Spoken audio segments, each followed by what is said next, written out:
Well, good morning, friends, and thank you so much for joining us. It is 10 a.m. We're having coffee, and we hope you are too.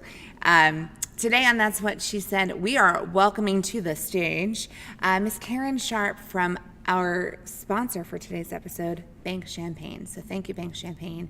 Karen, welcome. How are you this morning? I'm great. On my third cup of coffee. Yes, that's That's the way we do it. So, Karen, thank you for being here today. Could you please share with us and everyone watching, who you are and what makes you tick? As you said, I'm Karen Sharp. I am a proud mother of two young boys.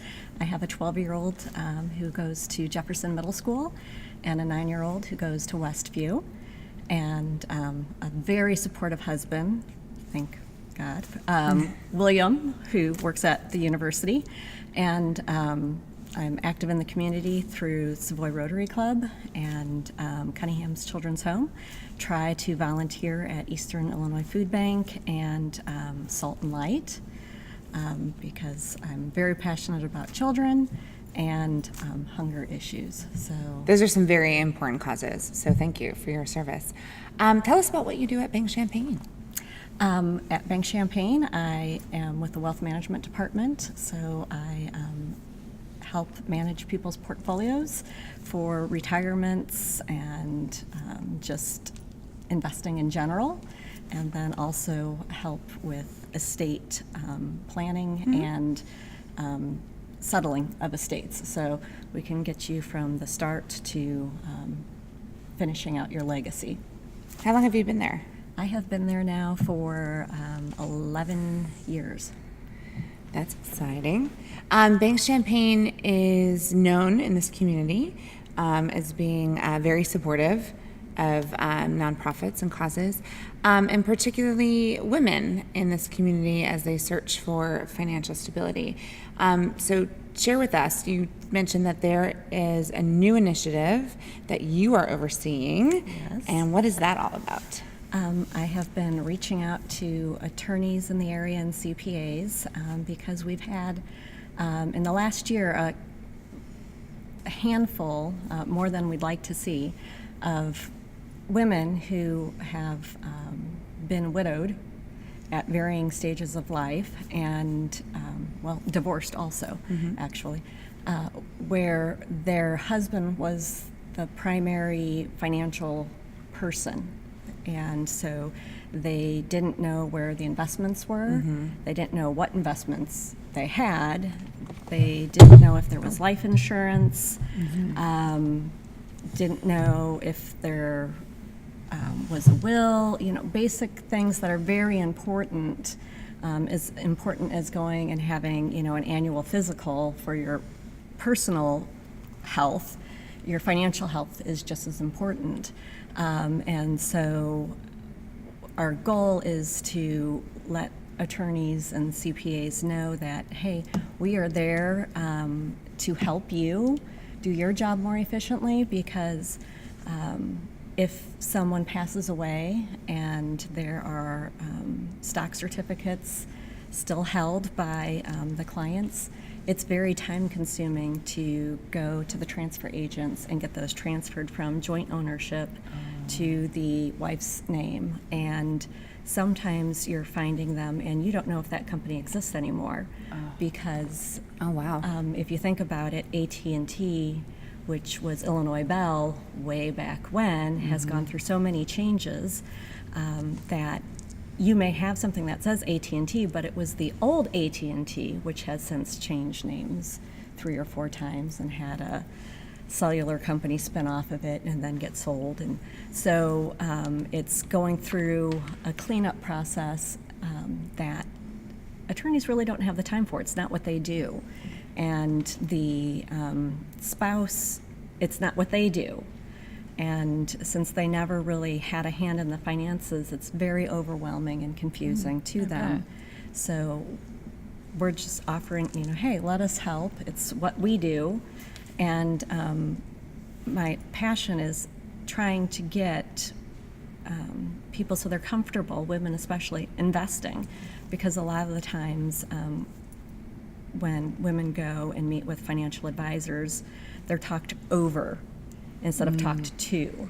And I remember my dad, when I was younger, asking for help, and he was Banker Bob, and asked him for help with, I think it was fractions. Okay. In third grade, and he's getting into the millions and the trillions, and and it was like I just needed to know what 1/3 and 3/4 equals, and he was way over my head.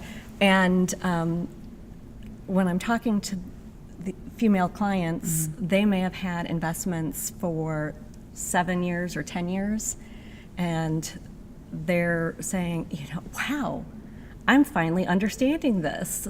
I have learned more from you in our first 2 meetings than I have in the last, 7 years.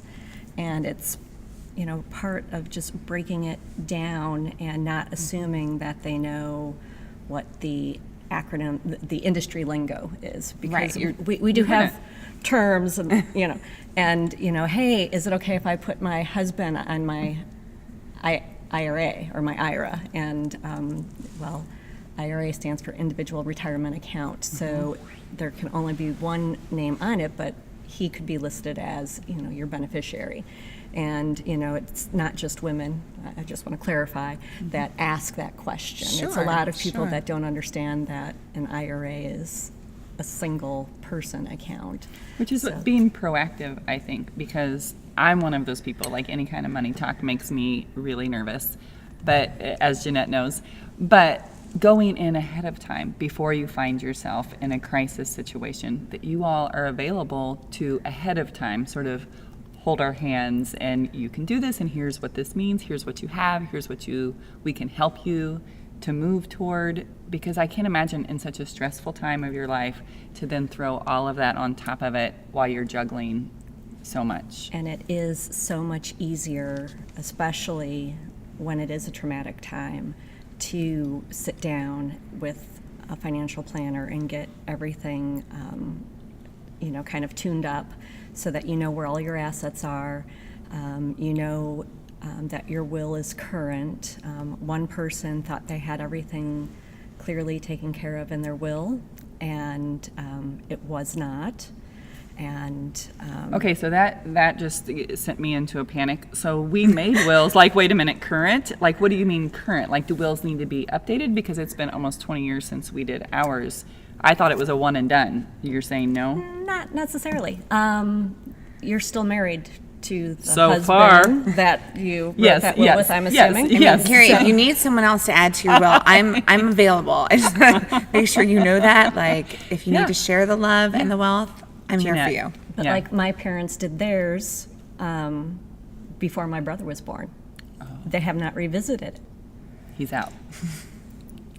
So you don't he's need always, to advise them. he's always been the golden child, so This is your payback. This is your payback. But no, you want to make sure that, and many wills do have a clause, and all children born thereafter. But you want to make sure that clause is in there in case you do have the UPS oops baby. Right. And if you get divorced and have a new wife, you want to make sure that your will, because you really shouldn't have a joint will, you should have individual wills. And so if you did have an individual will. We did not. I'm just going to tell you all my business. We did not. Who knew? Yeah. I'm learning. So you should have separate wills. Ideally. Okay.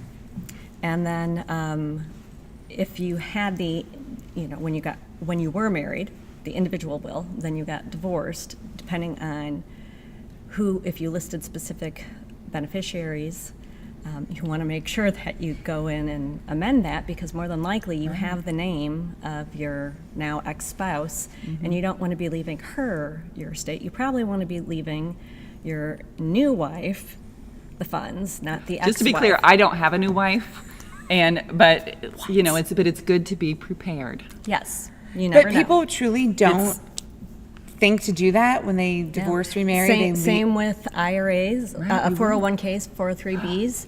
They don't change the beneficiary because they just forget, or Right. they think, I'll get around to it. Like how many And then- episodes of CSI and The Good Wife and The Practice are about? Do people not watch cable? I'm really into The Good Wife right now. So, but like, yeah, so many of these cases, you know, there's so much controversy over who's in the will and who's in the will, and I'm shocked that people would forget to update their will when they make life changes. When was the last time you had a big life change? Like, come on. Right. I haven't had a big life change, but I think this is something that clearly wasn't even on my radar, that you should go in and talk to. Financial health, just as important as medical health, and it's less painful than mammograms. Just saying. That is so Well, good to because know. I think that to go in and talk to your banker, I would think, in my mind, I'm thinking then there would be a specific reason or ask or something I wanted to change, but it would be good to go in and just say, Just check up here's, everything. just take a look at all of it. And How are things going? And then we ask, you know, has there been a life-changing event?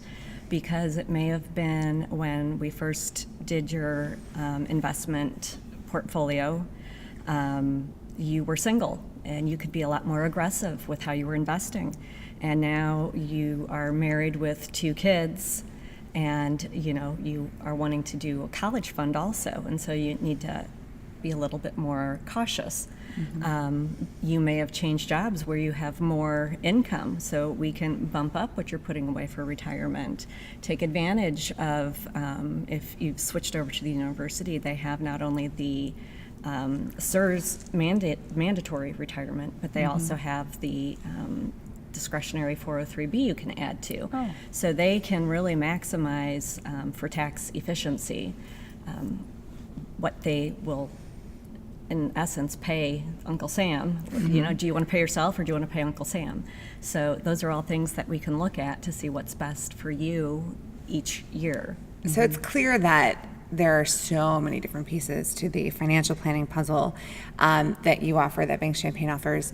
And I think an important thing is to educate yourself. And that's what you're bringing to the table. You are proactively adding that educational component specifically for women to prepare them to make these decisions and to be, you know, have their financial interests lined up, you know, before it becomes, you know, desperate or tragic. So that is empowering. So thank you for that. So thank you so much for joining us, and we really appreciate having Karen here. Thank you, Bank Champaign, for supporting this episode today.